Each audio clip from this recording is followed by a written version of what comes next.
Então, e agora para vocês 2, né, Laís e Chico Esteves, eu queria que vocês falassem um pouquinho do núcleo familiar, quando vocês terminaram a graduação e fizeram o doutorado, né. Por exemplo, eu sou o primeiro da minha família com doutorado, né, queria que vocês comentassem um pouco disso também, né, sobre graduação e doutorado, como que era o núcleo familiar. Bom, Chico. olha, eu vou contar um pouco, mas eu não espero que você chore do meu relato, não, que é muito triste. Por quê? Eu nasci no Ceará em 1950, como vocês devem saber, e aí a seca nos impôs um caminho. Ou sobrevive à seca ou migra. Aí nós migramos para o Rio de Janeiro. Eu, com 9 anos, sem saber ler e escrever. Eu fui muito bem aceito na escola pública, num bairro chamado Engenho de Dentro, e eu era muito estranho na turma, porque a turma era de 6, no Rio de Janeiro naquela época, alfabetizava com 6 anos. Eu estava com 9, falava estranho, e eu era muito. Eu sou feio hoje, naquela época eu era horrível. Eu tinha uma cabeça gigantesca, um corpo minúsculo, então era qualquer coisa assim de apavorar, né? E o Rio de Janeiro, por isso que eu amo, porque desde aquela época eu nunca sofri bullying, nunca, eu fui sempre aceito. Eu ganhava dos meus colegas de turma roupas, minha roupa era muito precária, enfim. E eu andava muito, eu morava num lugar hoje que é uma comunidade, chamado Cairo Marista Mé,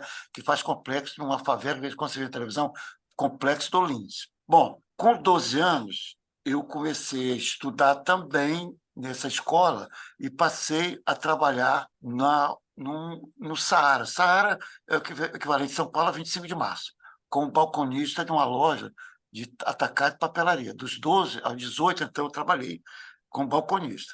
E eu sempre fui muito estudioso. De noite, eu estava até de madrugada, enfim. E aí eu falei assim, gente, eu vou ser balconista o resto da vida. E tinha uma senhora que era uma psicóloga, que era filha de um grande cliente da loja, que falou assim para mim, você é um balconista diferenciado, o que você faz? Eu faço isso de noite, eu faço segundo grau, e o que você vai estudar? Eu falei, não tenho a menor ideia. Falei, você não quer fazer um teste comigo de vocacional? Eu falei, pô, de graça tem injeção na veia, né? Vamos lá.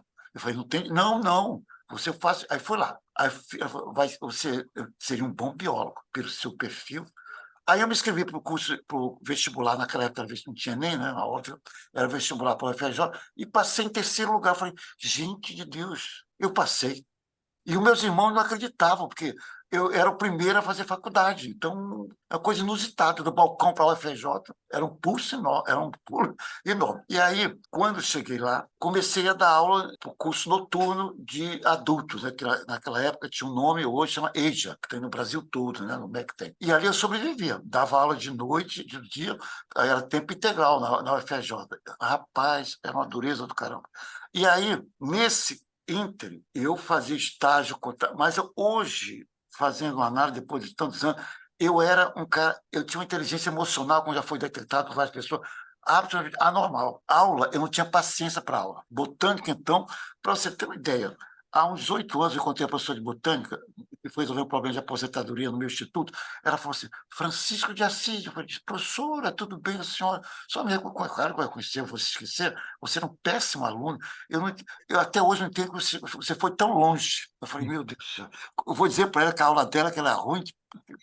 Eu matava a aula dela para fazer estágio no Museu Nacional, né? Eu era inteligente, por isso que temos que ver quando o aluno mata a aula, saber os motivos, né? Hoje eu entendo muito bem. E aí, pessoal, eu venho de uma família pobre, hoje nem tanto, mas pobre, Qual é a pobre. cidade do Ceará, Chico? Cascavel. Cascavel fica Cascavel. a 60 quilômetros. Quando você vai para Aracati, Uhum. passa por frente ao Cascavel. Onde tem a praia de Morro Branco, Águas Belas. Certo. É uma cidade Uhum. muito litoral. E eu morava num sítio no interior, no Cascavel, num sítio no interior. Então, eu perdi meu pai, detalhe, com 1 ano e 4 meses, minha mãe ficou viúva com 13 filhos. Todos eles foram criados nesse sítio e depois foram migrando lentamente para o Rio de Janeiro. Depois, Uhum. um irmão meu virou jockey na cidade do Rio de Janeiro, tornou-se, depois de muita luta, um jockey muito famoso. Depois acabou falecendo em um acidente em um grande prêmio, mas ele me ajudou muito, muito, porque ele ganhou muito dinheiro. Naquela época, quem tinha nada, ele comprou uns imóveis lá. Aí nós fomos lá na favela para morar num bairro muito chique no Rio de Janeiro, chamado Leblon, um apartamento pequeno, mas lá foi eu, minha mãe e ele. Então, nós éramos muito pobres em recursos financeiros, mas a gente era muito Uhum. rico em ética, disciplina, força. E minha mãe sempre pregava que os romanos falavam no passado, labo omnia vincit. Minha mãe falava latim, não, mas eu lembro, o trabalho vence tudo. E ela sempre falava que vocês têm que trabalhar. Então, para minha mãe, o sonho dela era que eu soubesse ler e escrever. Porque na minha cidade, contava até piada naquela época, que tinha na praça pública uns cascavelenses que estava lendo o jornal de cabeça para baixo. Aí um chegou de Fortaleza, que sabia ler. Cara, você está lendo o jornal de cabeça para baixo? Falou, quem sabe ler, sabe de qualquer jeito. Então, na realidade, eram todos 100% dos meus conterrâneos eram analfabetos naquela época. Mas hoje, não. Já tenho vários Esteves cascavelenses, que são físicos, renomados, etc. Mas naquela época eu era o único doutor, durante Certo, muitos anos. certo. Legal. E Você vê, Laís? Angelino, que a minha vida não foi fácil, né? Eu sei, estou percebendo, estou Só percebendo. complementando, Belo relato, hein? já que é um bate-papo, uma vez eu fui entrevistar a Glória Maria, que faleceu recentemente, ela está começando a carreira. Certo. Uma pessoa, o senhor conta desde começou, virou cientista, é sobre cientista, né? Aí eu falei, você quer desde quando? Desde quando comecei a não, não, desde o início. Ó, o início é Certo, pesado. Aí ela, no meio da professor, estou quase chorando. Então, ele tem isso mesmo, só para. Então, é mais ou menos. certo, certo. É sempre uma luta, né? Todo Não, porque mundo ela tem a ficou mais sua, essa traumatizada, foi muito. o Ronaldo, que eu, durante um tempo, a gente começou a comer maçã e pera lá em casa, e os vizinhos ficavam pensando que a gente era rico, lá na favela. Porque É, na feira, no final da feira, da xepa, debaixo das barracas, eram as peras e maçãs que eram jogadas uhum, fora, eu levava para casa, a gente cortava metade podre, a outra metade a gente comia. E só certo, que comia na calçada, para todo mundo ver que a gente estava bem de vida. Mas não era nada. certo, A uhum, Glória Maria ficou emocionada com isso.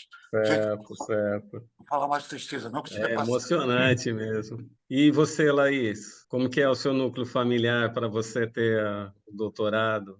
Eu já sou fruto dessa geração, né, que abriu caminhos, né?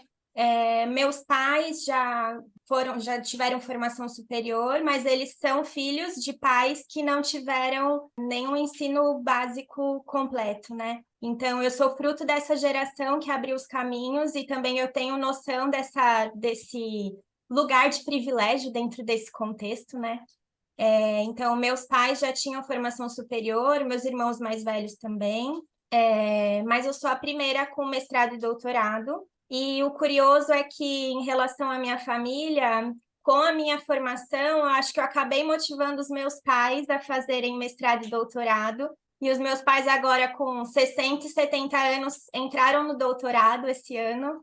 Então, eu acho que também é Olha um aí, motivo de orgulho, assim, né? Da gente buscar uma conquista e a gente influenciar de outras maneiras, né?